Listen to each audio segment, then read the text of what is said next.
आपने रामायण और महाभारत में सुना होगा देवता सोमरस पीते थे, पर ये सोमरस था क्या? एक जूस, एक दवाई या कुछ ऐसा जो आदमी को भगवान जैसा बना दे? क्या ये सच में होता था? क्या इसे पी के आदमी को अलग ही दुनिया दिखाई देती थी?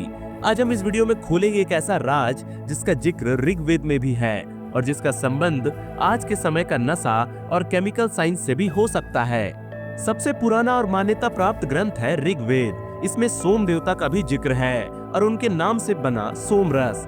ऋग्वेद के लगभग 1200 मंत्रों में सोम का जिक्र है। इस रस को पीने से तेज, ज्ञान, ऊर्जा और आनंद मिलता था। देवता इसे हविस के रूप में मांगते थे। ऋषि इसे पी के मंत्र उच्चारण करते थे और उनका मन ज्ञान से भर जाता था।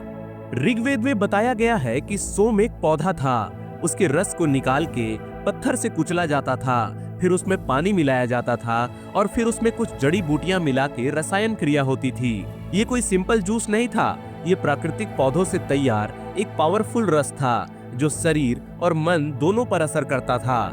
बहुत से आधुनिक विचारक और वैज्ञानिक मानते हैं कि सोम रस एक प्रकार का हेलुसिनेशन देने वाला रस था, यानी इसे पीने के बाद व्यक्ति को सपने जैसे दृश्य दिखाई देते थे, गहरा ध्यान लगता था और कुछ देर के लिए मन और शरीर अलग हो जाते थे। ये नशा कोई बुरा नशा नहीं था, बल्कि ये एक ऐसा पीने वाला द्रव्य था जिससे आध्यात्मिक अनुभव देने के लिए यूज किया जाता था।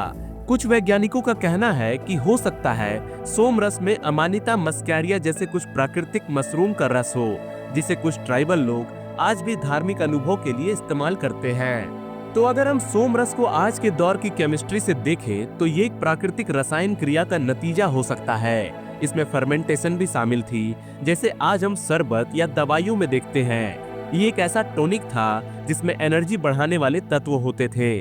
शायद इसमें कुछ ऐसे पदार्थ थे जो मानसिक स्थिति बदलते थे बिना किसी साइड इफेक्ट के। सोचने वाली बात तो ये है कि उस समय के लोग बिना लैब, बिना माइक्रोस्कोप, बिना मॉडर्न मशीन के ऐसे पदार्थ बनाते थे जिनके असर आज के मॉडर्न मेडिसिन से भी ज्यादा तेज होते थे। जब ऋषि मुनि सोम रस का सेवन करते थे तो उनका मन इतना शांत हो जाता था कि वे घंटों तक गहरा ध्यान लगा सकते थे।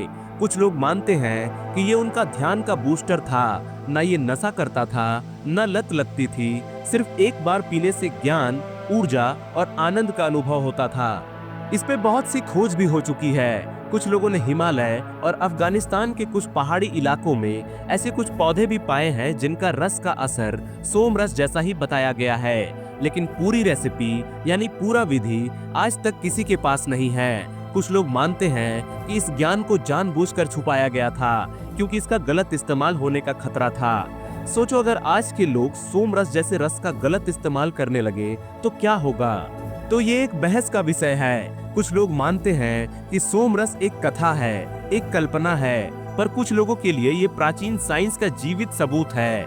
क्या हो सकता है कि वैदिक युग में लोग प्राकृतिक रसायनों से ऐसे पदार्थ बना लेते थे जिनका ज्ञान आज भी हमारे पास नहीं है? तो सोम रस सिर्फ एक जूस नहीं था, न ही एक सिंपल दवाई। ये था एक ऐसा रस जिसे पी के व्यक्ति अपने नॉर्मल मन से निकलकर एक दिव्य स्थिति में पहुंच जाता था। आज हम जिस कॉन्शियसनेस और मेडिटेशन बूस्टर की बात करते हैं, शायद उसका असली रूप सोम रस था।